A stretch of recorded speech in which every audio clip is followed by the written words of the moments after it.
3 weeks remain as 16 teams continue their journey to San Francisco.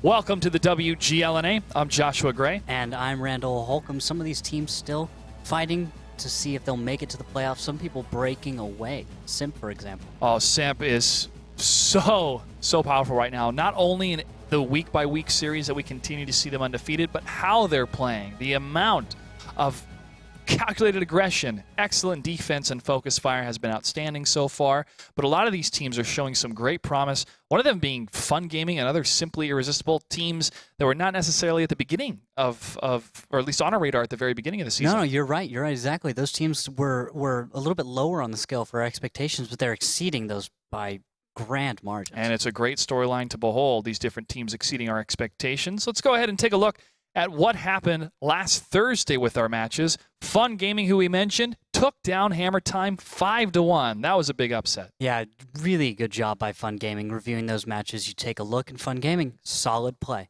Elevate was able to take down Full Potato 5-3, and Simp versus Simple Tankers was 5-2. Simple Tankers has had closer series with Simp. They still look pretty good. Simp still continued to dominate. In the end, Simply Irresistible took down RBIS. RBIS, again, third-place finisher from last season, Season 4, being defeated by a new team, the up-and-coming Simply Irresistible. It's irresistible for us, pardon the pun, for us to deny really how well this team is doing. They really are exceeding expectations. I took the opportunity to sit in with them and TeamSpeak for a little while, play some tanks, and everything I'm hearing is great from Simply Irresistible. They are a team that I'm setting my sights on to go to our top 4. Let's take a look at the non-broadcasted matches that happened on Thursday.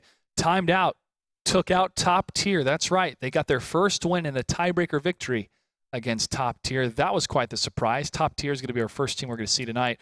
The Roulette versus Penguin Mafia game will be played at a later date due to Roulette on the road right now, participating in a foreign tournament. I Love Lamp took out Victoria's Secret 5-3.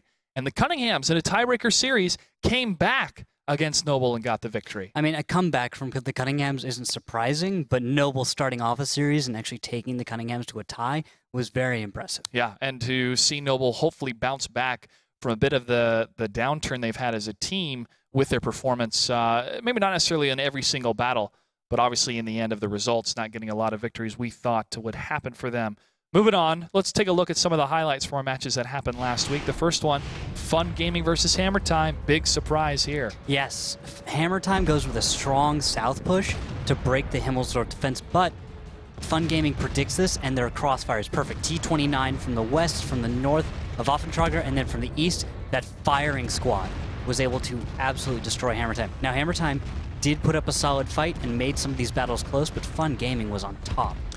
They looked fantastic, and we keep asking this question of who can break this northwest defense that's happening on Himmelsdorf. It was actually one of our questions of the day last week, but it's good to see teams try to bring more innovation to breaking it, and then the defenders figuring out different ways to defend that position or different parts of the map itself on Himmelsdorf. Let's go ahead and move on, Randall, to Simp versus Simple Tankers. This is the WGLNA Classic match. They have faced each other every season since Season 1. Yes, and this is a classic. We have that up and over push, but instead of it being from Simple Tankers, it was actually from Simp pushing up and over the middle on Prohorovka, so kind of a little switch around there. Now, Simple Tankers played well early in the series, but Simp, once they figured out how Simple Tankers was playing, just wiped the floor with them after they got momentum. Now, Simple Tankers, we've mentioned previously in the season, were having issues moving into the brawls, taking a little bit too much damage each time. And they recognize that, and we recognize that. We didn't see that as much in the series against Simp, but they still were getting pretty much outplayed by the Simp main team. Yes, but with the record that Simple Tankers had last season, and then the way they're playing this season, it's certainly a huge improvement. Let's go ahead and take a look at RBIS versus Simply Irresistible. This was a bit of an upset as well. Simply Irresistible took the lead, and then even on Himmelsdorf, were able to try to control what was happening in the battlefield and switching this type of engagement against the defenders. It's more of the defenders now having to push in against the attackers on that northern flag cap. Yeah, and Simply Irresistible being the team that they are, being at the level they are, when Arbus did not have pre-cam to lead them, Simply Irresistible had that upper hand. They were able to think on that level that pre-cam was usually doing for Arbus, and when you have others having to take up that role, they don't have that depth of experience, so even though they're highly competent players, they don't have. I should say they're not used to having. They're not used to having Pre-Cam missing like he was. Sure. So I think that really hurt him, but Simply Irresistible still played a flawless game. You want to have your best players there, obviously, and everybody has specific roles in these type of specialist-type teams, but it's part of the experience as well to overcome when you have a loss, such as Pre-Cambrian not being there for RBIS. Still tough to overcome, but RBIS is still looking good when you take a look at the total standings, which we'll see later tonight. Overall, I'm enjoying what's a little bit of the innovation we're seeing on Himmelsdorf and even Ruhenberg here and there. But there's all sorts of tactics that these different teams play and these different individuals play. And you got to sit down with Laps to take a look at some of these tactics. Let's go ahead and check it out. Simp took it pretty hard at the end of last season. It's difficult to get to the finals and lose to a new opponent. On a side note, it was very nice to actually defeat Fnatic one more time and walk over them to the finals. That was nice. It was frustrating the way that we lost to #RU. That was a combination of many factors. But Simp finds the redemption here. This is a natural. We bested our previous opponents, and they have now left the stage, and we are happy to be standing there victorious, and we have some competitors that we need to deal with. There's some very different styles on how we need to deal with them, and there's some different minds that we have to tackle. People will question whether or not we have what it takes to continue to compete because we performed poorly in the last two events. This is not necessarily the perspective that we hold inside. We've been here for a long time. This is a stamina game, and we've seen many flashes in the pan and people that have come in and out of the league. And we're still here. We have been here, and we will continue to be here. For this season, we expect a lot of new and interesting strategies. We think that the meta is going to develop as the season goes on. I don't think we're going to see a fixed meta right away. And I can tell you, I think we're going to see some Tier 7 light tanks, and a lot of them, and maybe even some Arty. But the Assault mode is very exciting, and we're enjoying thinking about planning and strategizing the new mode. Randall, I think you and I can agree with the assessment that Laps made of what's going to happen this season so far. Oh yeah, maybe we'll see some Arty. Yes, we have seen some impressive Arty. We've seen it at its highs, at its lows, and sometimes also in the middle. In the middle. That GW Panther, I think, has been one of the top performers, but also Zoid in the M44 has been fantastic as well. Let's go ahead and take a look at the matches we have in store for you tonight. First up, it's going to be Top Tier versus Hammer Time. Top Tier in 11th place right now, and they suffered their last loss against Timed Out. Timed Out's first win. They lost in a tiebreaker 5-4. And another kind of surprising performance, at least at the beginning of the season, was their loss against Fun Gaming. So was that kind of a precursor, or has some significant things happened to Top Tier recently? I think you and I could probably both agree when we watched that match for Fun Gaming. It was really a truly well-played match where both teams were at their best playing well. This latest one, that's Top Tier really falling. But more importantly, I think if you look at their most recent roster changes, losing Callus and Vade, two main players for that team, you're looking at a Top Tier which is not going to be the same at all. No, it's a very different team when it comes to the rosters. Will that make a difference to their performance? Of course, but hopefully in the positive rather than the negative. Hammer Time is currently in third place. They lost to Fun Gaming 5-1. So the other thing that is maybe a little bit more surprising is that Hammer Time had to forfeit their last battle in the last series because they had the wrong tank lineup. Yeah, I think that was just a little miscommunication. If you ever listen to some recordings of comms, sometimes it gets a little hectic. Yeah. Unfortunate for them, but they're here to play tonight. Timed Out versus Simp is our second matchup, and there cannot be a better example in esports of a David versus Goliath right now. Timed Out at the bottom of the standings out of all 16 teams, Simp at the top, currently undefeated. And Timed Out, they're coming off a win. I think the big thing for them to look out for tonight is just taking more than 2 battles off of Simp. If they can take 3, that is a huge accomplishment for Timed Out. If they actually manage to take Simp to a tiebreaker for some reason, which based on the crazy strats Timed Out has been able to bring, if they do that, round of applause would be in order. Yeah, still looking forward to that series. Simp still has to put on their best performance against Timed Out. Our Brazilian friends playing tonight. Victoria's Secret versus Simple Tankers will be the third matchup. Now, Victoria's Secret is currently in 14th place. They had a loss against I Love Lamp last week. That was 5-3. Do they have a chance for the playoffs? They have a chance for the playoffs still, but they're approaching the scenario where it has to be a must-win every single week. They're not there yet, but they're very close. Yeah, sitting at 12 points. If they're able to get one win for 3 points, then that will elevate them above even Simply Irresistible's current standing at 15 points. So they can still jump from near the bottom all the way almost to the top 4 with one win. That's based on just that craziness in the middle. It's still not cleared up. Teams can still make it to the playoffs with one win separating them from the little threshold in. Simple Tankers are currently tied in 9th place with I Love Lamp. They had a loss against Simp last week, and their match against Simp's now out of the way. So they can maybe breathe a little bit easier knowing that's out of the way as they continue to move through the rest of our 16 teams. The last series will be Noble versus Simply Irresistible. Noble is currently tied with Roulette at 12th place, but Roulette still needs to play 2 matches, so that will change as soon as Roulette puts in those matches. They had a loss to the Cunninghams and a comeback tiebreaker, but 1 point's better than 0. Yeah, of course, but I mean, still not ideal. No. No, not at all. I mean, still not ideal. You want to get it. The tiebreakers are going to throw you off, and they are going to bite you. And I wonder what happened. What started to maybe throw Noble off, or if Cunninghams will stick to their defensive guns for a lot of times. It's hard to call. Noble's been just so all over the place. Yeah, they have been. But in the series tonight against Simply Irresistible, they could further solidify where they want to be compared to a new team, Simply Irresistible, who's tied for 5th place with RBIS right now, and they're tied with Elevate as well. Their 5-2 win over RBIS catapulted them into this current 3-way tie. Yeah. And if they're able to get another victory tonight, it could further propel them higher into the standings. A lot can happen tonight. A lot can happen any of these weeks, but we're starting to get closer and closer to San Francisco happening March 15th. Well, that does it for our pregame show, ladies and gentlemen. I'm Joshua Gray. I'm Randall Holcomb. And I'm Dan Cho, the least good-looking fellow here on this desk. But when we come back, we're going to have some great World of Tanks action here at the WGLNA. World of Tanks requires more teamwork than most other games.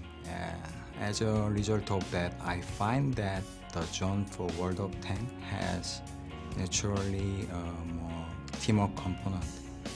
It's like a jazz improvisation when all the elements of the group come together and create something better than each individual element. Of course, especially when we made a mistake after playing a couple of good games, it may snap us from that zone. As all the sports are all about physiological game, we have to admit the mistake and keep it for later to discuss. We can't just spend our precious time to discuss about the past game. Instead, we try to stay calm and focus on upcoming games. Hardest part being on a pro team, I can say that first of all, time commitment for the matches and practice, and the ups and downs that I experienced from the failures and success of the team.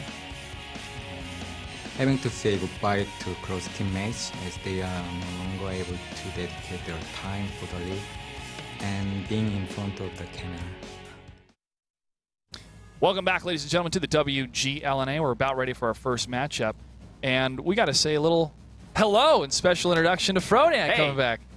Hey, it's really great to be back. I've been enjoying the broadcast a lot. I've seen plenty has changed in the 2 years I've been absent, but the past few seasons, I've been following at least the finals event, and I can't wait to see what's going to be happening coming up in San Francisco. Yeah, $171,000 prize pool. Yeah, and what do you think of a lot of these new tanks that are coming out? These light tanks are just making everything insane. It's great. I love more higher-paced action. I've been loving the new 754 format. I think it's going a lot of great places. And I see that you guys are having more fun, too, which is important. If you guys are having fun, the viewers are having fun for sure. Exactly. It's more fun than ever. 100%. 110%. 110% more fun. We want to hear how much fun you guys are having over on social media. Go ahead and give us a follow on Twitter at WGLNA, Facebook.com/WGLNA, and use that hashtag WGLNA so we can find your tweets and put them up on the broadcast. And don't forget about today's question of the day. Who is your favorite WGLNA pro? We need you to use all 140 characters. Tell us why, because you can't just say a name. Why?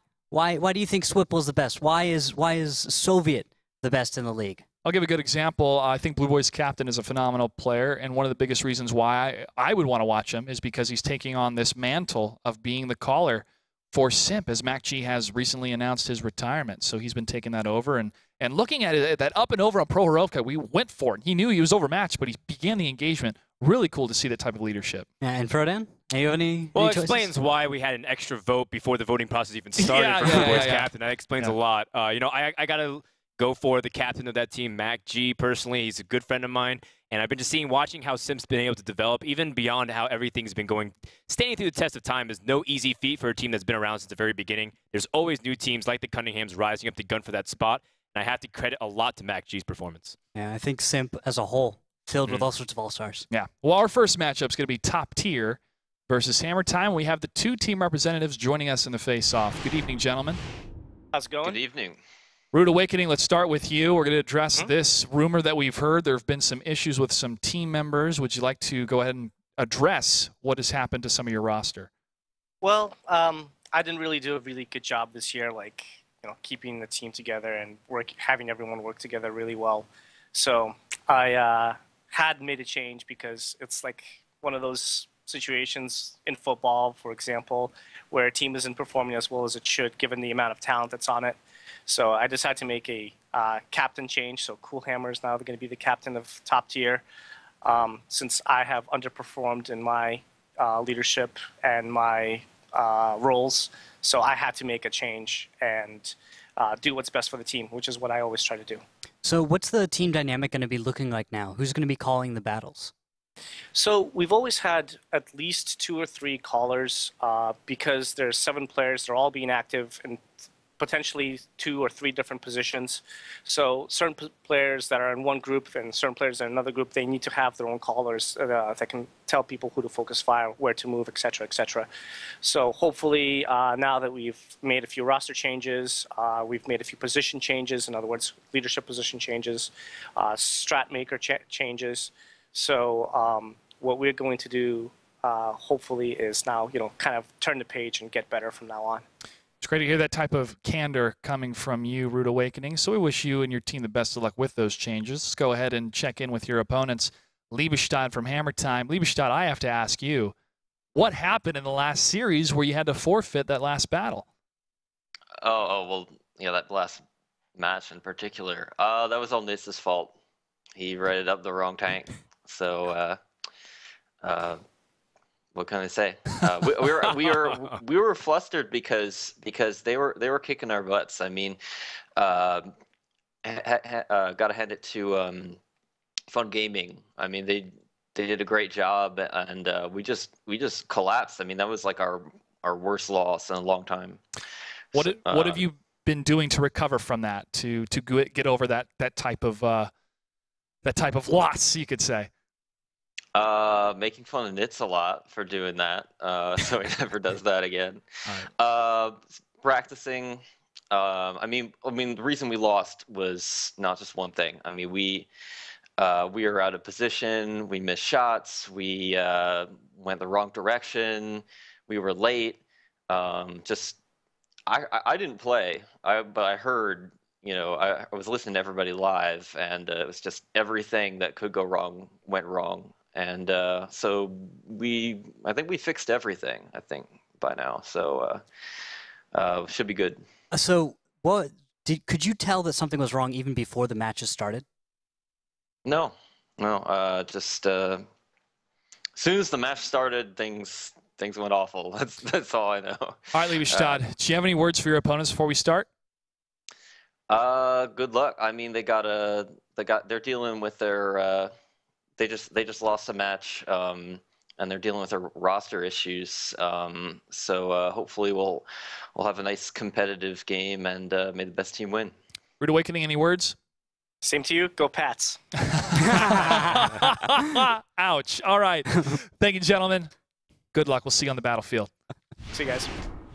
All right. All right, Rude Awakening. Is he even focusing on this game right now? I think there's more important things on his mind.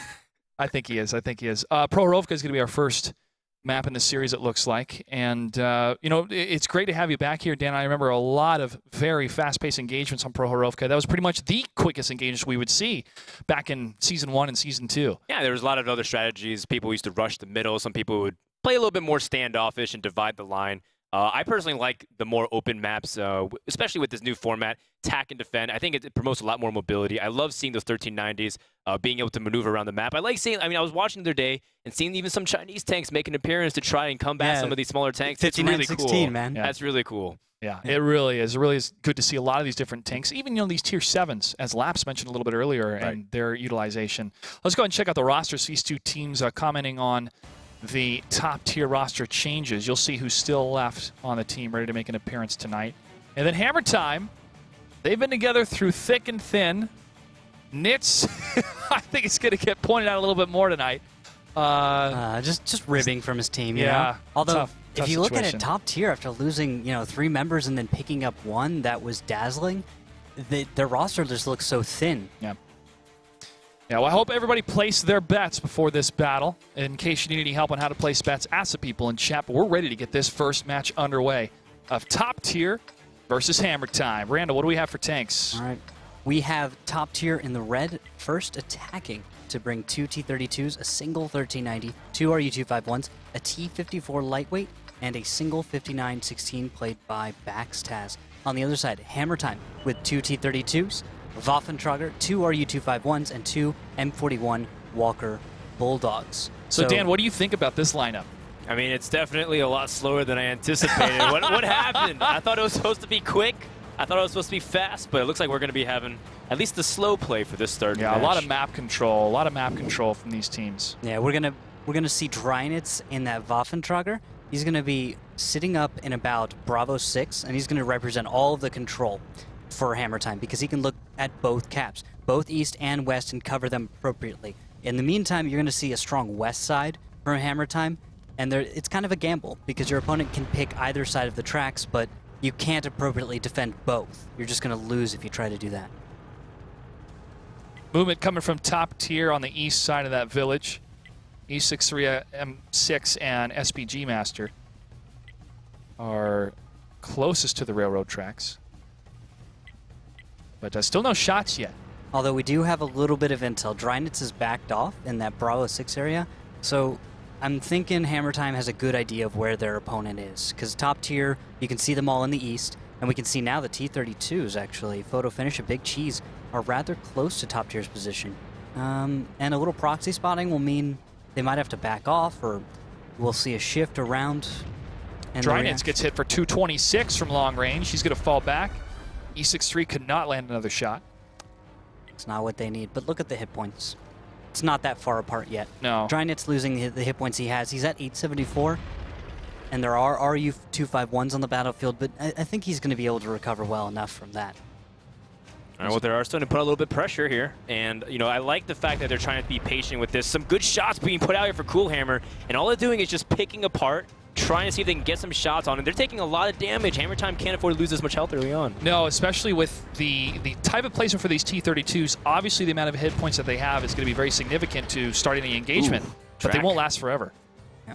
And now we've got kind of more pressure on the south from top tier, but in the north it looks like Hammer Time's going to break up and over and possibly take out Baxtaz, then turn their attention towards cap. As you can see, 2 tanks, SPG Master and Dazzling, are sitting on there right now, which means the timer's going to tick. We're going to see how long they're going to wait before deciding to actually go up and over. And as you mentioned, Dan, more of that traded fire, but this time coming from the north side, and Baxtaz is falling down below. Oh. Half health. He's 1 shot away from going down. Dazzling's able to get a kill, but there goes Baxtaz, and the north is overrun by Hammer Time. And that is a 1-for-1 trade, but it's going to start going either way. Now Photo Finish and Big Cheese go up and over, and that's the focus fire from the north. Let's see if they can keep it together. Dazzling needs to go down, but first they use Photo Finish. The T-32 is so crucial to this. Big Cheese is now going to fall back, and Coolhammer and Rude Awakening are on the chase. But Overlord Prime from the north gets a kill against E63M6, and more traded fire from both these teams. And this push hasn't worked out nearly as well as it could have for Hammer Time. They didn't land the shots they needed to. The focus fire really hasn't been on point. And as you can see, the T-32s, Rude and Coolhammer, are still alive. They're going to easily be able to hold this. Yeah, they were not able to leverage the center position at all, even though they were trying to get a north push. And as a result, because they were missing shots, the coordination wasn't there. It just looks like they can't stop it in time. Just look at what they have to work with here. Even though Memory League is pretty low, though. So, I mean, maybe they have an opportunity to drop them and then try to fight with the health advantage that they do against players like Rude Awakening. It's possible, but you put RU-251s against T-32s. Really tough. Yeah. I mean, they have heat shells and HE that work. The AP shells on those aren't too great. And Liebestad is so low. Coolhammer can go for the overmatch here in the north when it comes to hit points. But Rude Awakening from the center, and this T-32 gets that kill. One tank remains. It's Overlord Prime in a furious back and forth with SPG's Master. But Memory League is pushing up just with that little bit of health, waiting to get a shot here. And Coolhammer should be able to finish this one, or it's SPG. Looks like it's SPG. And top tier as the attackers take battle number 1 against Hammer Time. Yeah, Hammer Time, I think, didn't handle their retaking of the point very well. The trigger being pulled, though, with that point, a lot of times it's not necessarily like, we're showing our cards, we're going for the flag cap right now. It's to try to force the opponent to move towards them. We saw that a lot in the north, and I was a little bit concerned for top tier. But in the end, they were able to hold out against Overlord Prime. Oh, no, I agree. That was the exact point that I was thinking would cause top tier to fold, but when you saw Hammer Time waste, I think, too many hit points, their T-32s were too aggressive. Dryness was too aggressive going over. And because you didn't have enough damage coming from the north for a long enough period of time, the focus fire to the midsection of the map was far greater than that, and so you saw momentum start to go in that direction. Hammer Time had a 3v2 in the center over the tracks, and yet they kept losing on all the exchanges. And then E63 rotated back, had the 3-on-3. From that point on, it was just lights out. Top tier was getting the shots out. And from that point on, what do you do as Hammer Time when you're down that much health? The north can't even lay down shots from that far, and then as a result, they just fell too far behind. Yeah, I think that's a little bit of player error right there. Player error? Yeah, player error. That's kind of a hard phrase, actually, now that you break it down. Yeah, player okay. error. Yeah. Well, that map control that I brought up right at the beginning of why are they bringing these T-32s, you know, and you remember me back in the day, No T-32s, cons. no cons, right? No. They're slow. We all know. All right, moving on. But it's that type of presence that can help dictate what's going to happen on the rest of the battlefield. And even though the northern section of Prohorovka was overtaken, they couldn't do anything from there. As you beautifully mentioned, too far away. So now this is kind of the shift of tactics from Hammer Time. Do they stay together more as a team, or do they go for this split but don't try to push as up and over across the railroad tracks and suffer because of it? So then what changes here, Randall, if you're on Hammer Time? I think most strategies for defense are kind of a coin flip, you know? You decide, I'm going to go east, I'm going to go west. Going and splitting isn't really the best strategy. So I'm thinking northeast, send maybe a Walker Bulldog up to that northeast island area. It's hard to approach. You can hide a tank up there for a little while. It could be sneaky. That's what I think I would do, but Hammer Time might have something else in mind. Okay, fair enough. I mean, this is coming from a perspective of there's two ways to go about it. I mean, they can also just simply do the same exact thing again, say, you know what, we weren't exactly coordinated. We can try it one more time and see if our hand at it. But then your opponent could perhaps say, I know exactly what your last strat come on, is. we can play this game all day, Randall, because I knew you would do that, and I knew you'd think I would do that. The levels and the of other person meta. said, I knew that. Levels of meta. That's the meta. Yeah. Absolutely. We had a disconnect actually happen at the beginning, so we're now 30 seconds into the countdown for them to select their tanks. I'm very sure Hammer Time is combing over everybody's tanks, going, all right, everybody is getting the right tanks this time, right? No forfeits, no drop battles Speaking here. of tank composition, are we changing anything up here at all whatsoever throughout this map of how it develops? I mean, you can bring that tier 7 to tier 6 lineup, so 5916 could have its own place in this, I think. I think it's going to vary on the T-37s or the Walker Bulldogs. Occasionally, a AMX 1390 versus an RU 251, but nothing too crazy yet. I think in the first two battles for these two teams, and battle number 2 is about to happen here on Prohorovka between Top Tier and Hammer Time. Randall, what do we have for tanks? All right, little bit of a change actually. So Top Tier is going to be bringing a T-32 and a Pershing. So lightening it up a little bit. They'll still bring that 1390, 2 RU-251s, a T-54 lightweight, and a 5916. That 5916, of course, is for capping.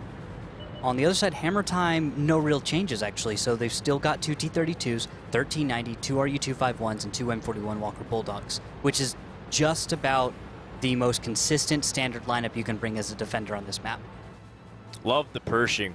It's just a great medium tank. I know, actually, Randall, you're the one trying to convince me it was a great tank for a long time. It is a great tank. Why bring that over, what, the 69 or anything like that? But I got convinced after playing it for a little bit. It's a great tank, especially on a map like Steps. It's the mobility. You need to be able to move a little bit more than a T-32, and you need to be able to still play the hull down when you need to. So it's about flexibility and player skill. I think a player in a Pershing who is that good will be able to outplay a T-32 and at the same time be able to outplay those RU-251s or 1390s where a T-32 is going to have trouble. Placement for the red team top tier.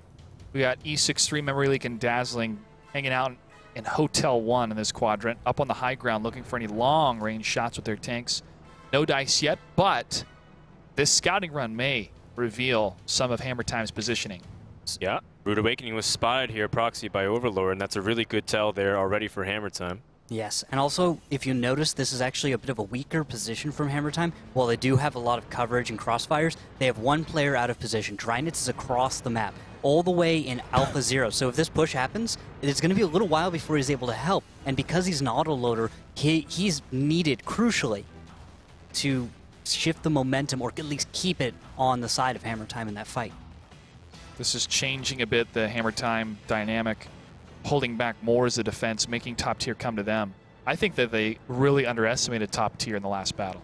I think so. Although top tier did come out with surprising aggression for a team that has had major roster changes. Like, it seemed so sure of itself. Well, they have a different shot caller, at least tonight around, so maybe that's definitely changing the identity of how top tier. They're making a push up the 2 line here, slowly but surely, and they spot Liebstad.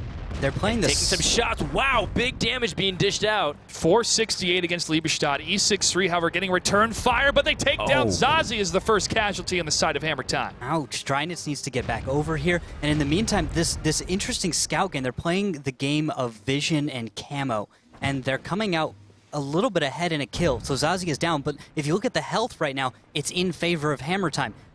The damage has been spread all over, and SPG Master is on fire right now. I don't think he has an extinguisher. Well, it looks like they took it out now. There he goes. One more shot, and SPG will go down. He's looking for Liebestad to return fire. He doesn't want to go down without a fight. Backstad is going to push up and land a number of shots in a Liebestad.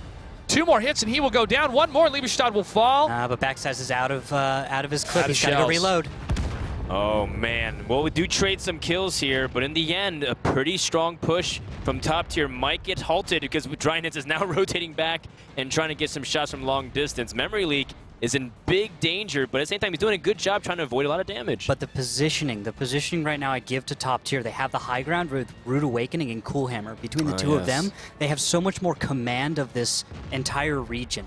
They're raised. If they take down Nitz, then Drynitz is the only person with an elevated position and the ability to flex. Overlord Prime and Big Cheese, photo finish, they can't escape. They're stuck in that 4 grid square area of Alpha 5 through Delta 5. They can't leave, else they'll just lose too many hit points.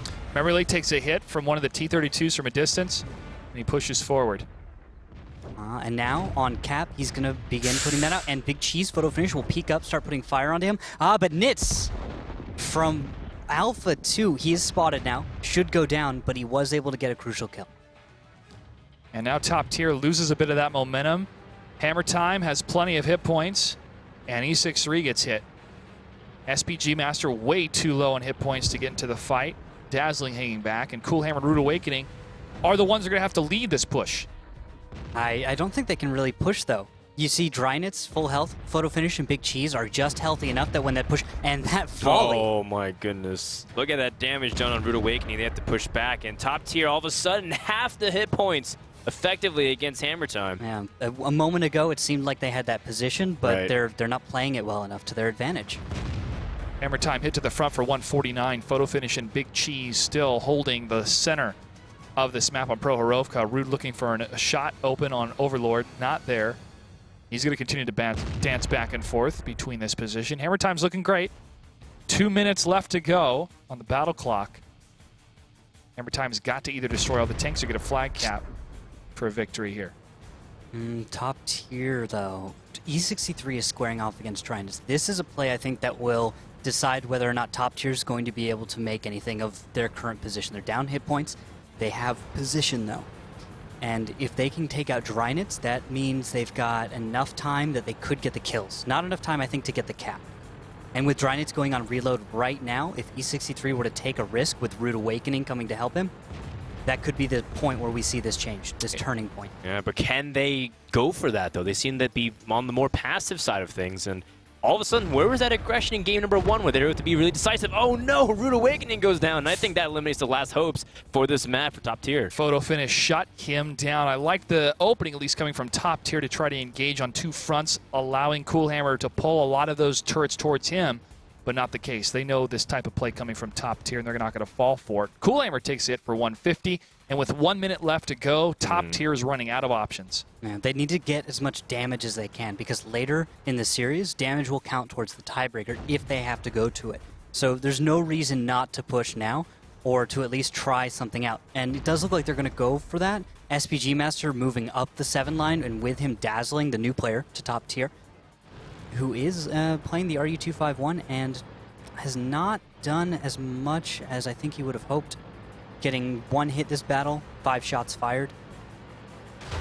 We're about to have the showdown. Drynitz does get spotted by SPG Master, but he's about to get down as soon as he just gets breathed on, so he has to be careful not to hit a tree too hard. Yeah, very, very low. Drynitz moving up for that kill. If he can see it. SPG hits the house. Missed shot from Drynitz. Another missed shot. Those houses are keeping SPG alive. He takes down Drynitz, but only 5 seconds left to go. It will be a victory for Hammer Time, but SPG can pat himself a little bit on the back for getting that. Talk about moral victories. Getting that damage so crucial if it goes to the tiebreaker, which, I mean, it's tie 1-1. Still have a lot of tanks to play, but that was well done to end the round, even though it didn't go their way. Yeah, I think so. I think they handled it well. That was the big mistake. Right in the middle, getting too aggressive. And we talked about how aggressive they were early in the series. The first battle coming out and not hesitating to take their side of the map. Sure. Do you think they got a little too aggressive that time? That weird push up the 1 line? It just felt like indecision at one point, right? Like some people were being a little bit more aggressive. We had some people going for the flag, and then we had some people holding and backing off the center. Where was the support? A lot of times they needed to go for that and make sure that they don't get clamped upon the way Hammer Time did. Yeah, I agree. But right up in the 1 line, I think we'll all remember this, when you saw everyone start stopping in those bushes, right, yeah. They were trying to go for some passive spotting to see if they would find someone up the 1-2 line, just sitting in the open for some reason, because I guess some players do that when they're not expecting that kind of play. Most teams just go. And you look at the amount of damage that SPG takes, and the return fire against Liebestad, Backstab's Memory Leak are able to execute upon, but they take way too much damage because of this push. And this is why you bring an automatic fire extinguisher. 1390s catch fire. They catch fire a lot. Do. The engine is in the front of the tank. That is where most shells are going to hit them. You want to know who did the most amount of damage? Who? Nitz in the M41 Bulldog for 2,069. All right. Wow. Is he redeemed yet? He's on his way to redeem himself here. He was 12 for 23, so definitely was letting the shells fly from this M41 Walker Bulldog. We'll continue to watch his performance tonight in comparison to what happened last time. Yeah, and I'm also looking at Dazzling, the RU-251, the new guy to Top Tier. He's been doing only okay. I don't think he got a chance to perform that well. I'm looking out to see if he's going to be a big change for Top Tier. Yeah, well, it's only 2 battles so far moving in, but it's getting his feet wet, getting acclimated here to the Gold League. It's no easy feat to go up against these teams, especially a team like Hammer Time. Battle number 3 for Top Tier and Hammer Time. What do we have for tanks? For tanks, 2 T-32s. For Top Tier, now the Defenders, by the way, a 1392 RU-251s, T-54, lightweight, and a 5916. Not changing a thing there. Other side, Pershing, 2 1390s, 2 RU-251s, and 2 M41 Walker Bulldogs. This is a lighter, faster lineup, and we talked about the Pershing a minute ago being the lighter, faster option over a T-32. Expect a blitz out of Hammer Time, I'd say. All right, well, they're gathering over towards the trail tracks and going over to the eastern part of Proc and moving up a little bit more aggressive, reminiscent of how we saw the first game pan out, actually, from Top Tier. But on the other side, Top Tier has chosen to go to the east, which means we'll see Backstaz heading up into A0, where Hammer Time's going to have trouble digging him out, and if it comes to that cap, he's easily going to be able to stop that and work kind of as a safety net for Top Tier. No shots yet. Either blind shots coming from both teams here, as the eastern side is quiet, trying to establish footholds at the beginning. Too quiet. Too quiet. the deep breath before the plunge. I think only Backstab knew. saw it. I mean, this is the point where in the movie where they're both backing up and they're going to hit butts very soon. Yeah, well, no traded fire even on the high ground from Hammer Time. They're really committed here. And a little bit of fire outside from Big Cheese. He's tracked in the open. Oh, but two right behind him. He repairs just in time. No, not in time. This says you're done. What? There goes Backstabs. It's the first casualty for Top Tier. That was a lot of damage in one shell.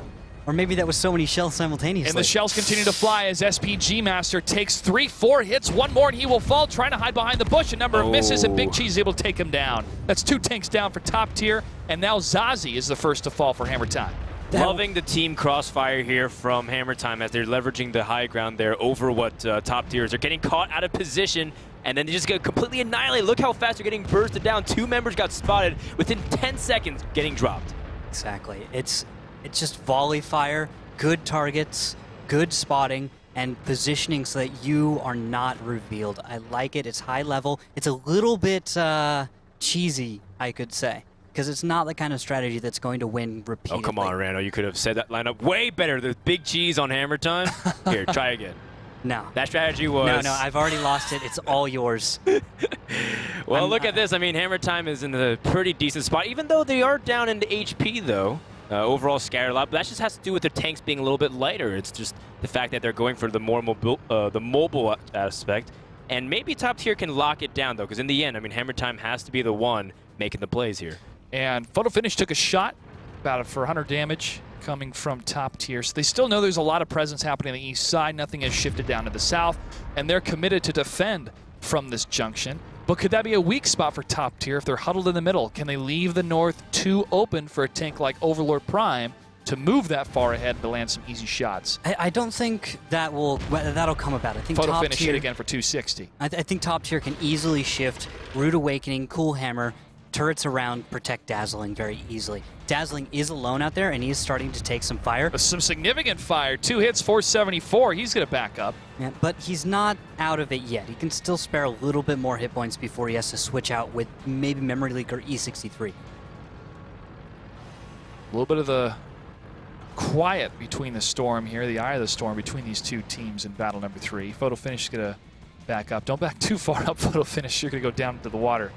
Dazzling spots Overlord Prime in his transition to the north. That's a little bit of a tell, and he doesn't have tons of support. Overlord Prime could start taking fire from the right angle. And they're keeping Photo pinned. He takes another hit for over 200 damage. Oh, and he has to fall way down. There he goes. He's going to be out of the fight for a few minutes, actually. This is a point where he is unable to contribute to his team. He's effectively out. I give it about 2 minutes. During this entire push from Overlord Prime to the north, he actually allowed Dryness to safely transfer while we did see Dazzling waiting for E63 to rotate up, but that advantage could be negated because Photo Finish is out of position. Yeah. And now, are they going to go up and over? I don't think that's really a good strategy right now. Well, Nitz is going to be falling in behind them here, so that could be a 3-2 overmatch on the north side, but they'll still take a lot of damage from those center tanks if they're focused. Exactly. Memory Leak has a perfect shot into the north. So do Rude Awakening and Cool Hammer. If they just turn around, a little bit of focus fire, that'll give them the edge in the north. Top Tier could take it then, and the T-32s can worry about whatever it gets on cap, and that's Nitz. Photo Finish now firing on the move. Sees the 2 tanks in the center section. He's not down yet. He's moving into the engagement right at the right time as Memory Leak was trying to push over. You see Rude Awakening and his teammate now going over 1 shot against Cool Hammer. Photo Finish still in the fight, but very low on hit points. Finally rejoining the fight. He is able to get that 1 hit, but Memory Leak should be able to 1v1 him. If he just goes at him, that could be the point where he boxes him out, maybe even grabs Liebestad and Big Cheese. I mean, this is what Top Tier wanted to do. They brought the big guns so they can slow play these fights and outgrind Hammer Time, honestly. But the onus is on them because they only have 1:40 to cap, and they can just get a couple of shots, deflect it, play this a little bit slow, then Top Tier's in a decent spot. Here it is. Here's the push. Overlord Prime and Drine. It's right onto E63, but focus fire from the north. 720 into Overlord, and Dazzling finishes him off. As the firefight continues, Nitz still staying on the flag cap. Doesn't want to forsake those points. Dazzling still in a firefight with Drynitz. Barely left alive here after Drynitz is able to land 1 more shot. And then he will be reloading. Look at this. Drynitz being able to maneuver very effectively. Taking out Dazzling would be so big for Hammer Time to secure this position. And he just needs 1 more. A little ram actually might help him because There we go, 292 for 19. That's not bad right there. Yeah. Center, the two T-32s in Memory League engaging against Liebestad and Photo Finish continually as Drynitz fell a little earlier. Big Cheese not going to push up. He's going to focus on Cool Hammer. Although Cool Hammer does get nits for 350. 42 seconds left. Big Cheese goes down. Dazzling takes down Nits. 2 tanks remain for the attackers for Hammer Time. 3 for Top Tier. Top Tier needs to stay alive for 33 more seconds to get a victory. Yeah, but Big Cheese is on the reload. He needs a lot of time before he can be relevant again. He won't have time. 25 seconds. He can't complete his reload. That's it. So then basically it's up to Liebestad to do the rest. And he can't kill the T-54. And Liebestad's down. It's Memory Leak and Rude Awakening that are looking for Big Cheese. Dazzling still up into the northern section. 10 seconds left to go. Big Cheese 1 shot away. Memory Leak's going to try to get this in. If he can scout that tank in time, crossing the roads is Big Cheese. Can Memory Leak get the shot? 2, 1. Can't get it in time. And that is going to be a victory for Top Tier on the defense. Not bad. Yeah, well played, being able to anchor that center position. Even though they lost 2 members early on, I liked how they weren't shaken and overall held the positions very well. Love the patience from Dazzling to show that, you know what, there's 2 guys here. I'm going to be outmatched. Call for the rotation from E63 and able to hold that spot. Yeah, and then he made his shots count. He fires 23 times that battle. 11 hits, 13 pens. So a few of those heat shells kind of fizzling on tracks. And not bad. A new member of the team certainly shined and led with 2,500. And 48. He shined. He dazzled. No, I was going for synonyms here. Oh, come on. Synonyms. You alley-oop yourself and you don't slam it down. You got to do it. I throw it into the crowd. He's trying to be very conservative. Trying to be very conservative with the puns. Liebestad and Big Cheese weren't able to move past this attack, but maybe in battle number 4, we can see something different. You guys want to see who did the least amount of damage on the side of Hammer Time? Oh, don't. This. So the season's least amount of damage. Well, to be fair, his average damage has been great, right? He was in a Bulldog, though. He was in a Bulldog. So more of a scouting tank, lighter tank running around the battlefield. Not a tank that you can discount, though. Still can do quite a bit of damage in its DPM. But in the small window of fire, it's usually about between 120 and 160 damage. High roll's about 160. Yeah, it's not bad. It can. No. And if you those shots, they stack up. You don't pay attention to them. You get hit once, but after about 4 or 5 times, you're like, wow, that was almost 1,000 damage there. Battle number 4 between Top Tier and Hammer Time is ready on Prohorovka. Randall, what do we have for tanks? For tanks, I'm looking at 2 T-32s, 1390, 2 RE-251s, T-54 lightweight, 5960. Top Tier, bringing the same lineup, changing nothing there. But Hammer Time, 2 T-32s, 2 1390s, 2 RU-251s, and an M44 by Zazie. We've seen this before. Let's see if it'll actually work this time. And there it is. There is that Artie cruising along with Overlord Prime and Nits. Well, the artillery, let's see if it changes anything this time around, because it's been a while. I've never seen an artillery being brought. Actually, I think one game back in Season 1 where I saw the Lorraine being brought, but it's like we haven't seen too much artillery. I saw some happening over the past few weeks, and I was like, that's really cool to see RT. It's really cool when it's used very effectively, but that can happen for both the attackers and the defenders. I think we've seen it the most on steps. Yes, most successfully on steps at least. A little bit on Muravanka, not a lot of success, but I think Fun Gaming's been leading the way with that AMX F3. Cool. But the M44, I think we've seen this played by Hammer Time and then also by Elevate, the 2 of them. Shot out from Zazie to the north side, going to no tanks on the defense. Now a little blind fire maybe, just trying to figure out, and then a little trade from Cool Hammer to Drynitz. That'll be a little bit of an indicator. Although, whoa. More shots fired towards Rude, 253 on that hit. And Zazie may have some targets he's going to look at as Photo Finish. Oh, shot out towards Rude Awakening. He was hit for 176. Not sure if that was from the M4. I'm guessing not. What's very important to note here is look to the south. This is Top Tier's reaction to seeing an Artie. They recognize Artie's here. We can't wait. We can't waste time. And they've thrown SPG Master, Dazzling, and E63 into the south. This is the enemy side of the map. And now Memory Leak, that just straight on in. He's hiding in a little bit of a defilade. Drynitz, he's discovered him just now, and he's taking fire, but he should be able to take him on 1v1. And that'll turn off some of the eyes and ears. If Memory Leak can still stay alive, another shot fired against Big Cheese and Big. Oh! Big Cheese able to bring that one in, and Photo Finish supporting Drynitz. He's 1 shell, and 1 shot left of hit points. Drynitz will still stay in that position to help scout anything on the east side past the railroad tracks, as Zazi will continue to fire out towards top tier. Miss on Rude Awakening, went a little bit short. Photo finish is on fire, burning away. 535, 537. Now he's able to get rid of that fire. All right. Now, hit points. Taking a look at it, Hammer Time still in the lead a little bit. That Artie has not been able to be as effective as we needed to be. Need a few more shells, and then Hammer Time should be able to make a push. But I'm looking at the map, and I'm seeing an opening for Hammer Time. Up the 1 line is what I'm thinking. And this is what they're doing. Moving up that 1 line is Liebestad, followed by Nitz, the RU-251.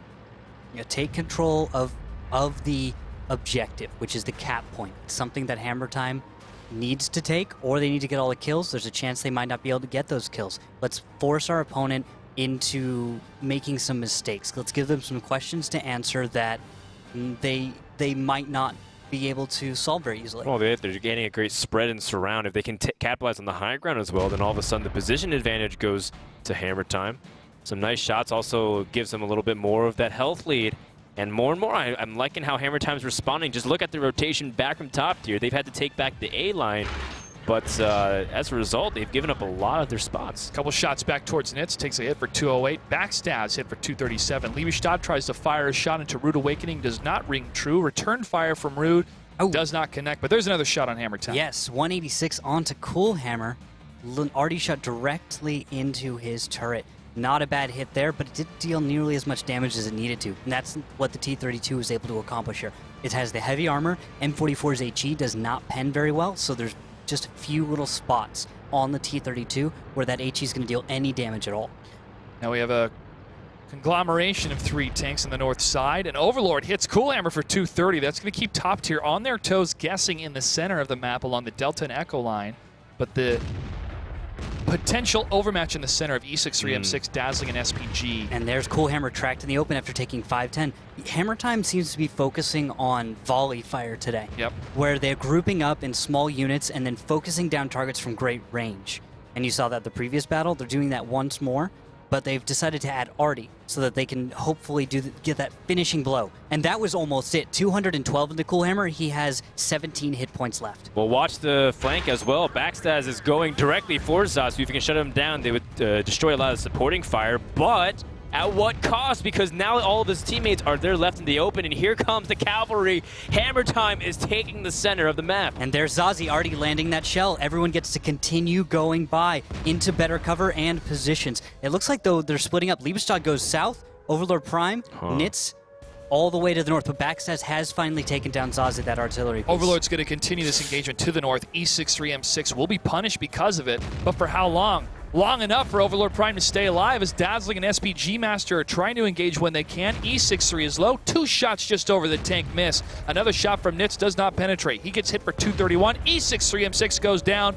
Dazzling goes over the railroad tracks. He has Nitz in his sight, gets the shot for 230. A minute and 25 seconds left, and Drynitz still on that flag cap. Yeah, and SPG about to be loaded, and there he is. He's going to start his own engagement. He's got some shells, but he can't stay out too long. There's too many tanks that have consistent damage, and he does not have enough to really throw this one in their favor yet. Well, actually, he had enough to at least take out one more person before he's down, but still, Hammer Time, 3 members up, and only Dazzling remains with he's got a lot to do. He's got to hold off the pressure from Liebestad, and of course he has to try and land the shot to stop the base capture as well. He needs 1 shot right now. All he needs is 1 shot to get the reset, and either all 3 tanks have to jump on the flag cap if he does, or they have to come kill him.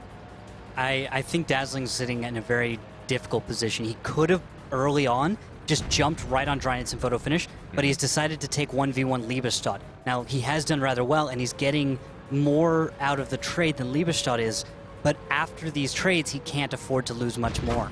And now he can't afford any more shells to connect. Drynitz 1 shell, or you could see photo finish. 1 connection will finish him. And another tank on the flag cap. There is a connected shot, but Dazzling goes down, and Hammer Time ties up the series 2-2 as we move on to steps after this, where top tier will be on the attack at first. So we saw them split games on both sides, both on attack and defense. What's your evaluation, Randall, after seeing those first 4 games? It's very odd to see a team just go back and forth like that, usually you'd see a team either dominate on defense and maybe fail on attack, or they just dominate on attack, but then they just seem to have the defense together. Usually you see those strengths come out much more heavily or one-sided, but this is certainly a back and forth, which is strange because I expected so much less of top tier today due to their roster changes and the fact that the core members aren't there. No people that I was There was used just to. too much change, like in mid-season. Could they adjust to chemistry issues, new shot calling, and well, new teammates? But I think that they're holding their own against Hammer Time, doing pretty well. Yeah, and I liked a lot of their map presence at the beginning, looking to the first 2 minutes. But once the 5-minute mark started to hit in the last two battles, that's where Hammer Time really started to shift things more into their favor by landing the necessary shots they needed to. We saw a couple overhead shots over and over again, but on both sides. I mean, there were missed shots on both sides, but the missed shots were more dramatically impactful to top tier rather than Hammer Time. I think that's a correct assessment. Those missed shells by Hammer Time, you saw some in the volleys, but there's such a volume of fire at times. Yep. I think it was more effective when top tier was missing. It was single individuals trying to make their shots count. And you really liked that volley of fire right at the beginning, especially when I mean, it looked like Hammer Time was together for a while. Yeah. And I mean, I think it's just a double-edged sword. Sometimes they're together, but sometimes they just seem to not hit the target no matter what. It's the villains in the movie firing around their hero every single time. And then they're like, well, that's kind of unrealistic, but I think it just happened. Yeah, well, some of that long-range fire with the mobile tanks like the 1390, you'll run into some accuracy issues because of that range, which the RU-251 is more accurate. Yes, certainly. And this actually reminds me of, I've been looking at the patch notes for 9.6, and there's actually going to be an adjustment to accuracy, making it so shells will not hit dead center quite as often, which, looking at the way gameplay is now, the way a lot of players will rely on the spread that you're seeing now just to fire on the move or not wait for their shots to get centered, because if you can put out just a pot shot, you can rely on it, maybe 50% of the time to make a connection. But it just reminded me of that. So if you go to the World of Tanks website, you can look at the test patch notes for the test server and even download it. And from there, you can take a look yourself, and also some of the changes to tank destroyers and a few buffs to light tanks coming out. You guys want to know who did the least amount of damage on Hammer Time? Nitz. It was Nitz again at 1390. He was Nitz. 1 for 10. Wow. 1 for 10 with shots. Well, 4 of them hit. 3 of them didn't penetrate. 1 penetrated, but long-range sniping, I think it would be. All right, I'll try not to pick on Nitz tonight. But, no, we can pick on Nitz. Hammer Time's picking on Nitz. Yeah, Overlord Prime, most amount of damage, 11 for 17. The RU-251 right behind him. Liebestad with over 2K damage, 9 for 23. So a lot of these shots are ringing out, not necessarily making the connections, but suppressing fire, still a thing for both these teams here. And real quick, take a look at the other side. Who on top tier was on the top? Like, via guess. You'll have to tell me. Just guess. Rude Awakening. It was Dazzling again. It was Dazzling? Yes. All right. Well, that's Dazzling. He was the last one that was still left alive. All right. Well, we're going to steps for map number 2. Do you think anything will change around this time for either team? For Clutch? No, Clutch, you take it. Artie. I think Artie will still be used. All right.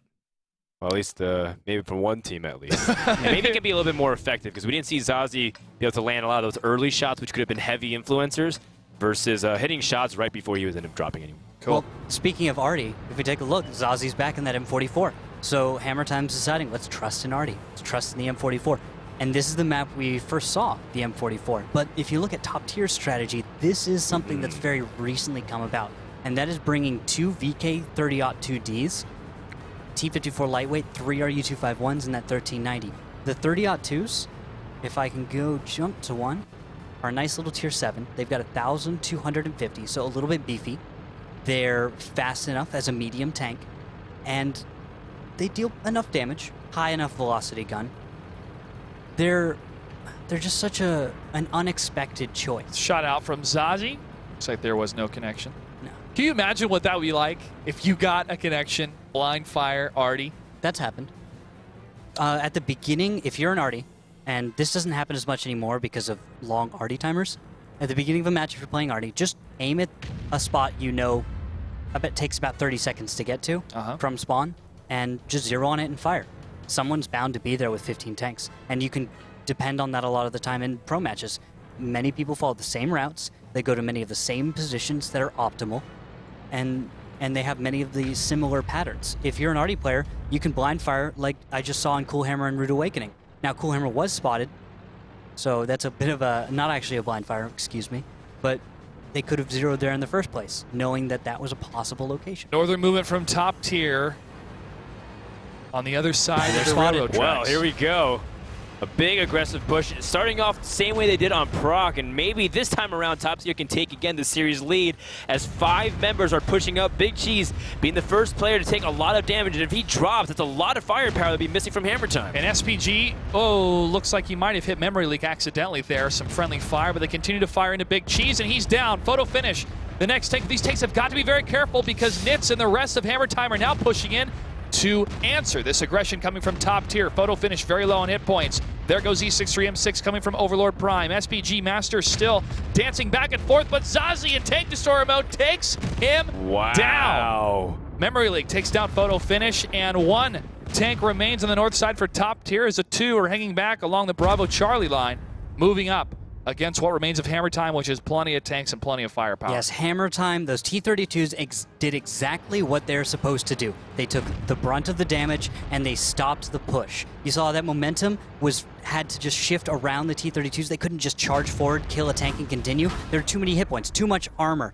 And so when reinforcements arrived, the momentum, all of the energy from top tier's push had completely evaporated. And not to mention that there were some really good maneuvers by those T-32s from Hammer Time to really eke out the last bits of health. They're so close to dying that top tier scrambled to try to finish it off, but they've been missing a few shots, and as a result, the cavalry finally arrived. The reinforcements allowed them to swing the momentum. Yeah, playing for time. It was excellently done by Photo Finish and Big Cheese. You could see the teamwork. Liebestad, Overlord, and Nits are engaging upon Cool Hammer and Rude Awakening. There goes Cool. Rude Awakening is 2 shots away from going down. 1 more shot. Nits pushes up. He actually takes more damage in his 1390, but he does get the kill, saying, I'm going to get a kill. I'm going to do some damage this battle clutch. I'm helping. I'm helping. He got it. We're just messing around. How much did he do this time? All right, Nits. You did the most amount of damage for 2,259. Well done. Good job. All right, let's return to this push that we are harping on so much and look at the way Big Cheese and Photo Finish play together. You see how Big Cheese moves so that Photo Finish is able to block the majority of those pushing tanks. SPG Master, Backstabs, all unable to get that killing blow, where you had other members who were not able to get as easy a shot into the side, weaker parts of the T-32, were just kind of inconvenient. So that team play was exactly what needed to happen. And notice Photo Finish even lives longer. He lives just about to the end of that fight where he goes down. Reinforcements have arrived, and Zazie is even still alive. Oh, Great Zazie defense. did a little bit more than that. Yeah. Tank Destroyer mode. Yeah, His guns blazing. That 1 shot, too, was so close to teammates as well, but it cruised right next to his teammate's tank and got that kill. So that type of change up from Artie into Tank Destroyer mode really paints a different picture in close quarter combat, you could say, for these tanks. Yeah, I think we saw, was it Urtai in a GW Panther Yeah. the other day made a direct fire shot that was amazing. Well, now Hammer Time is in the lead, flipping it 3-2, and they will have 1 more chance to defend, and then it turns over to top tier on the defense. I feel Hammer Time still looks great, but they really have to answer the can we attack and get a victory here against top tier. I mean, Series. with the Artie working well enough and the rest of the team doing their job, I think that against top tier, you don't need to change much. You could say, why fix it? It's not broken. Yeah. Yeah, it seems to be reasonable considering that they held the position well. And I think the start of the game was even poorer for Hammer Time. They got caught off guard from that push, and they were able to even outbrawl their opponents. So I think they're feeling very confident right now relative to what just happened. It wasn't a great start, and they still won. Top tier called timeout. Every team has an opportunity to call timeout once per match, and top tier was added 60 seconds in that deliberation. And the countdown's almost finished for the next battle here on Steps. I feel top tier still, with all things considered, with their rosters and what they've been going through, is putting on a great performance so far. Just need to play a little bit tighter and try to anticipate a little bit better what Hammer Time will do, not just in the current steps, but what step 3, what step 4 for Hammer Time if we engage in this scenario. It's reading the opponent better, and it's a really tough thing to do. Here we go in the next battle on Steps between top tier and Hammer Time. What do we have for tanks in Battle 6? For tanks, okay. Top tier attacking is going to bring 5 Object 416s, an RU-251, and a 59-16. Yes. Oh, okay, guys. I'm a little bit out of date with the metagame, but this isn't standard, right? No, not even close. And this is why I like it. What is going on? I don't know. That is a lot of Object 416's lower profile, quick tank, good accuracy, long view range. Amazing DPM. So with this type of tank lineup, it's not necessarily they're picking weaker tanks or different type of strength to this tank, but I like the mobility option coming from top tier. Okay, I'm trying to put my mind around what This reminds me of a composition back in, I believe, a couple seasons ago where I saw a European team go all Hellcats back when it was still 742. And they win that game? No. No. They didn't. Yeah. And I don't know if top tier can break that mold, but if they do that, they already are the champions in my book. Good on this them. season. Okay, so there is a reasonable chance they could win if they play this right. The damage output from Object 416s is impressive. If they volley fire well enough, that's 320 damage. And now a tier 8 medium tank usually hits for about 240. Now it varies based on 90 mil or 100 millimeter, but with Russians, 320 damage, that is tier 9. That's T54 level damage, not T44 or Object 416 is what you'd expect. But the Object 416, with the just strangeness of it, can actually mount that, but it can't turn the turret all the way around. It does have decent mobility, but it could play out pretty well, the fact that it's so low to the ground. But they are getting spotted out here as the big 6-man charge across the east side. Can they do this? Can they become the god tier? As they continue to push forward, Liebestad will be the first target, and they had Photo Finish and Big Cheese focused on the northern position. That's going to leave them a little bit out of position here as they move towards the danger. However, they have enough time to readjust, and top tier will now be at the bottom of the hill.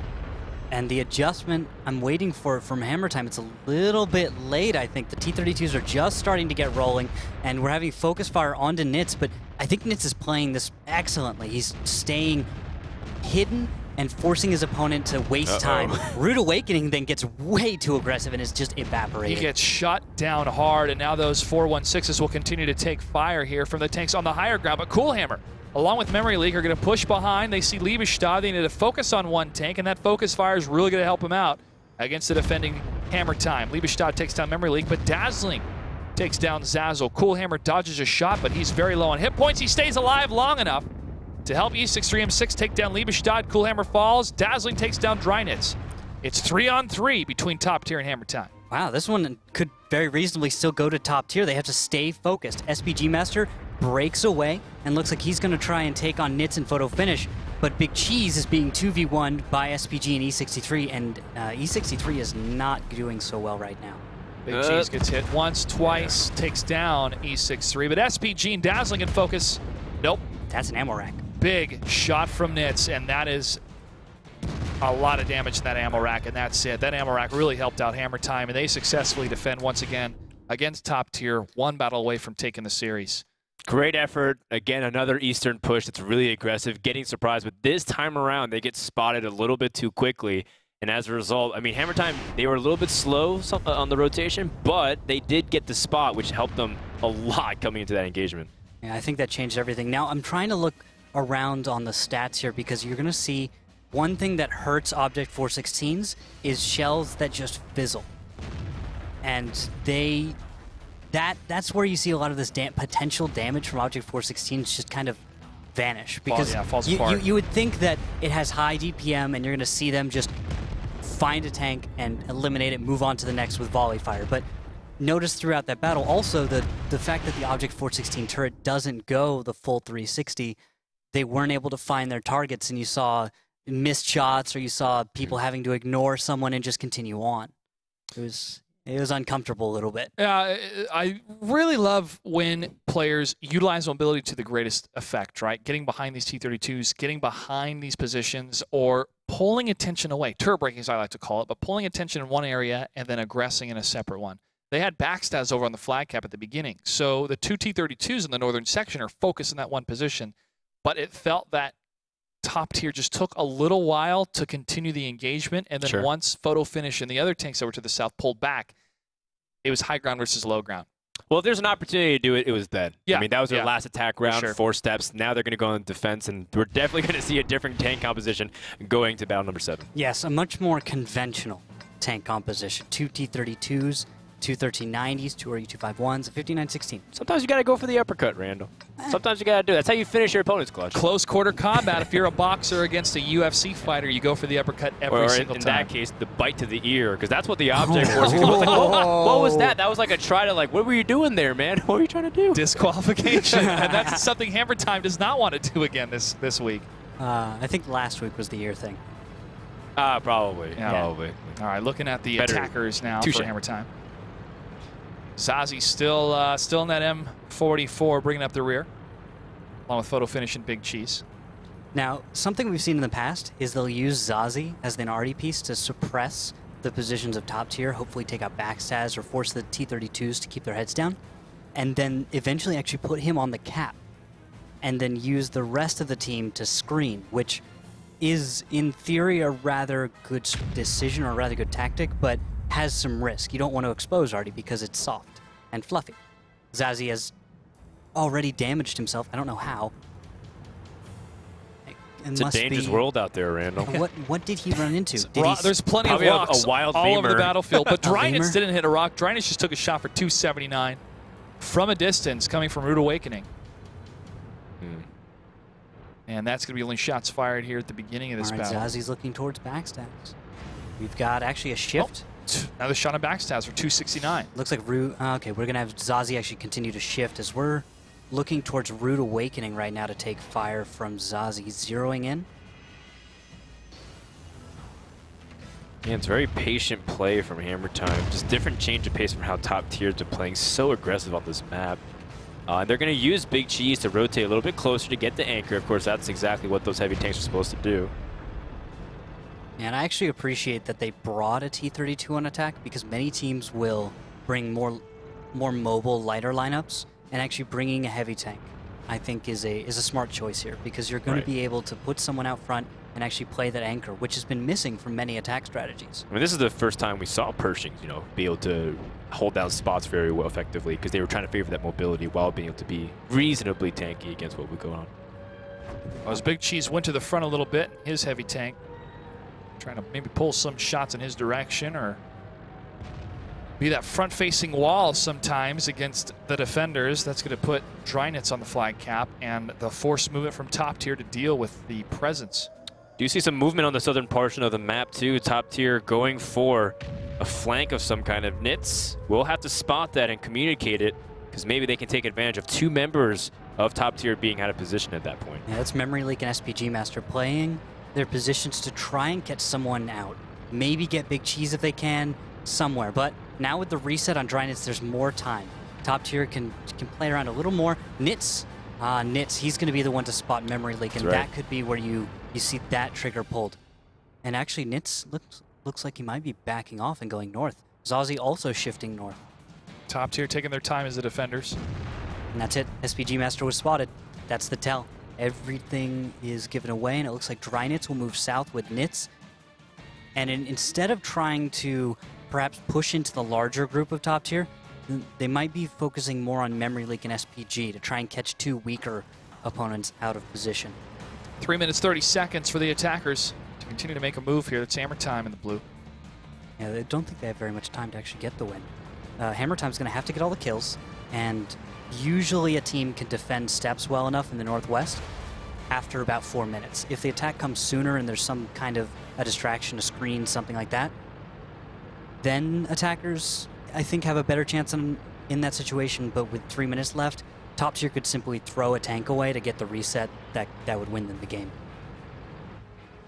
Well, Hammer Time rotated all the way bottom just to be disappointed as Memory Leak and SPG already have left. I mean, it's fairly obvious that would happen, isn't it? You spot them, they know they're spotted, everyone has sixth sense. So what's their logical decision? Although you could be betting on them getting greedy. That could be what they're hoping for. Or they could be trying to go for a big pincer attack and trying to use an opportunity for 5 men to go through the southern portion of the map and tried to decide this in the last 2 minutes of fighting. As Big Cheese is going to try to pull a lot of fire towards him, that principle I talked about before this battle began. Liebestad will be scouted and will be hit for 239 at the front. He's going to go ahead and engage in a serpentine-type movement and then move further north as Nit's photo finish and Overlord Prime. Move is one, almost like a herd. Drynit's in the front with the lowest amount of health between all the tanks here. He's going to hold back in the bushes and wait for the more healthy tanks to push in. Backstabs goes down from Big Cheese, and this has to be the attack from Hammer Time right now if they want a victory here.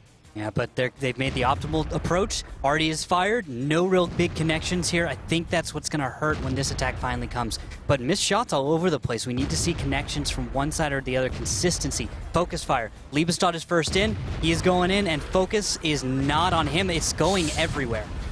Coolhammer, however, is being the first down, the first tank to fall down from that focus fire. Nitz goes down next. E63M6, the next target. Drynit's now pushing in. And look at this movement coming from Hammer Time. They're continually moving in a circle except for Big Cheese, the one heavy tank.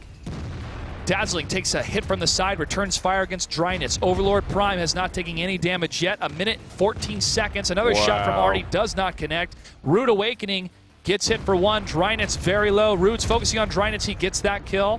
But after Rude Awakening falls, only 2 tanks will remain for top tier with a minute left to go. Rude Awakening continues to fire on Overlord Prime, and E finally goes down.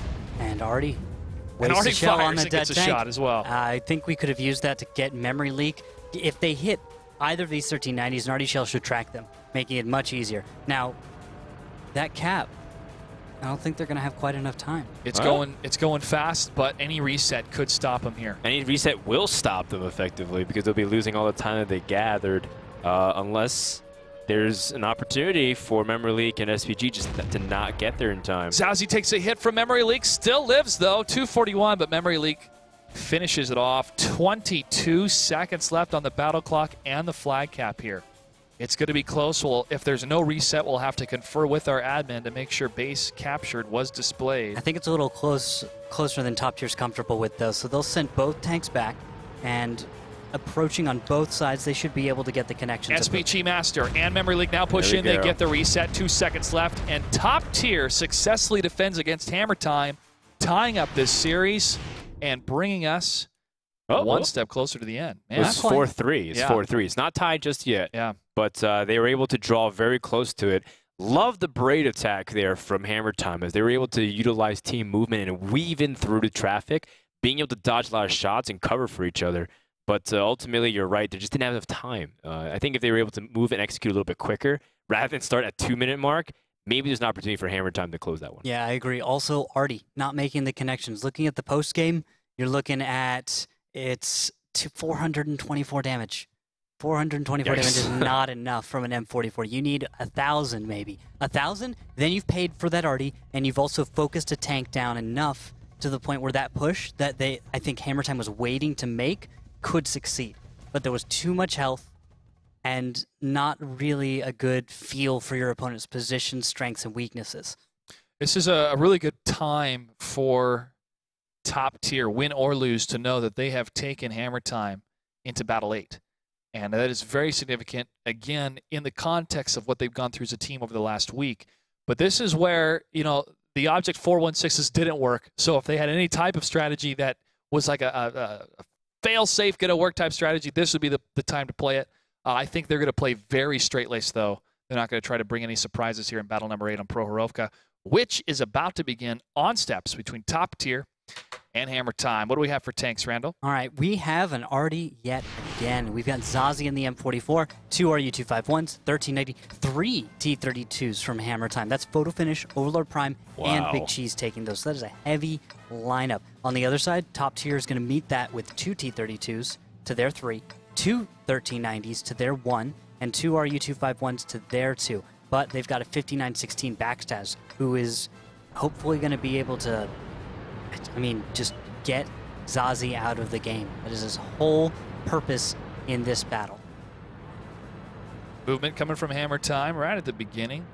Will they use the No Man's Road on the attack path, head to the south to engage in the Northeast Valley, or use the rocks in the west? This looks like more of a split, actually, as Liebestad's going to go up the No Man's Road, and the rest of the tanks will flurry across the south. Well, furry. Furry. I don't know where that came from. Fluffy tanks. That's where it was. I don't know if I want to even know, Clutch. So fluffy, the M44. So fluffy. Have you been hanging out with Otter again? No, I haven't. How about Puppy? But thanks for asking. Once again, we see a pretty slow push from Hammer Time, but going up towards the eastern portion of the map, and a pretty good spread from top tier to be able to cover everything. Memory Leak, of course, getting spotted out, but another slow start once again, and a very calm approach from Hammer Time. I mean, they have to be. They can't leave those T-32s behind. Yep. You brought up a really good point in that analysis, Dan, of 2 minutes is too late. Randall and I have really been looking at we've been looking at our conclusion of you have to attack by 2:30. 2:30 is the no man's, like the point of no return, you could say. You definitely have to start attacking during that time. And yes, occasionally defending tanks will be able to peel off from the engagement at a specific time and be able to dodge the shots and get away. We've seen that before, but if tankers are not attacking by 2:30, they definitely have to make that adjustment. All right, now we have spotting. Photo finish, Overlord Prime, Nits, Big Cheese, all T-32s are lit, and a shot out from Zazi. It's Rock instead of Memory Leak. That would have been a great way to open up the battle. A direct shell right into Memory Leak's turret. He has only 20 millimeters of armor. 25, I think, max anywhere on that tank. Well, he takes 2 shots for 504. All right, that's what needs to happen. And an RD shot misses again, but Memory Leak, he knows what to do in this situation. When you take too much fire, when there's too much pressure on that position, get out. You might be able to live. Can he get out? No, he gets tracked. Big Cheese with the big play gets the kill. Photo finish hit for 252 and a bounce shot from Big Cheese. These T-32s are not going to move. These T-32s are going to stay in this position and continue to fire back towards Rude Awakening and Cool Hammer. They're going to push up towards the flag cap. They're going to say, you stay in that one position. We'll let our Artie do damage, hopefully, if he can land a shot. Yeah, a few misses here and there. I don't think Zazi's been able to land anything significant yet. But with the T-32s getting into a static position where they shouldn't be moving too much, he should land 1 or 2. Oh, that shot was right below that tank. It did no damage from Zazi. So close. And here's the flank. Backstaz moves right in, but a little too soon maybe, with SPG Master and E63 coming to support. Well, here comes another big push. Rude Awakening about to get dropped as well, and he does. This might be an opportunity to have the numbers advantage, but there's still a lot of health remaining for top tier. Cool Hammer trying to chase after Nits, but he's doing a good job avoiding it, and he does. Their turret rotation was just too slow to catch him. But look at the rest of these tanks looking for the cleanup against Photo Finish. He takes a shot to the side from E63, turns, Drynage takes on SPG Master. E63 is low. Another shot against his tank, and he will fall. Backstaz trying to punish. Backstaz does punish Drynage. Nits, barely any health left alive, and he's the next one to go down, but only 2 tanks remain for top tier. Backstaz, 25 hit points left, and Dazzling is now on the sides of Liebestad. Oh, just another miss narrowly on Dazzling there. Whoa, Backstaz taking on Big Cheese, actually. Circle strafing in this light tank. And Dazzling from a long-range shot. Can Backstaz take down Big Cheese? No, he can't. Almost. That was close. Liebestad gets hit for 234. I mean, it's still very close. Dazzling's doing a fantastic job holding off and dodging these shots. Zazi still has yet to make a connection. I mean, the reticle on the M44 is just not quite tight enough, and the damage when he actually makes those hits, also not significant enough. If Zazi were landing them, sure, we'd have a different battle, but right now we're looking at Dazzling getting close to a clutch. If he can take down Big Cheese, and Big Cheese did not make the connection. Missed shot. 257. Those are his hit points. 302 on Liebestad. And Dazzling has left Liebestad in the dust. He's not. Oh! There's the already hit for 665. Dazzling is crippled as he moves up against Big Cheese. Too much hit points have been taken away from his tank. He cannot engage, and Big Cheese closes the deal. 5-3 for Hammer Time against top tier. For a minute there, I was afraid for Hammer Time. I thought he was going to clutch it. Dazzling was in a pretty good spot. He had the mobility advantage. He can take a couple of shots, and all he had to do was just capitalize on his strengths and be able to outmaneuver those T-32. I thought he was going to do it. Except for Zazi finally landed that shell. 600 damage will flip everything around. He could have traded around with the T-32 if he hadn't got that low roll, which he did in the end. There was one, he had just a few more hit points. That would have maybe changed things up, but even then he had enough health to play with. It could have been very well a tiebreaker for top tier. And I'm looking at Dazzling. Dazzling is a star player for this team, coming out and playing like this the first day. Good pickup, real good pickup for top tier, and a real good performance from top tier today. Hammer Time in the end was able to close it out, but I don't think they thought it'd be this close against Top Tier. Probably not, especially with, again, there's a different captain calling the shots here. This time around, Rude Awakening was on the pre-show talking to us about that. And this time around, the new guy, Dazzling, once again leading the team, 2 kills and over 2K damage. This guy has a bright future if he can keep up that kind of play. Yeah, well done to both these teams. Congratulations to Hammer Time on their victory. The next series, Timed Out versus Simp, begins after this. Stay tuned.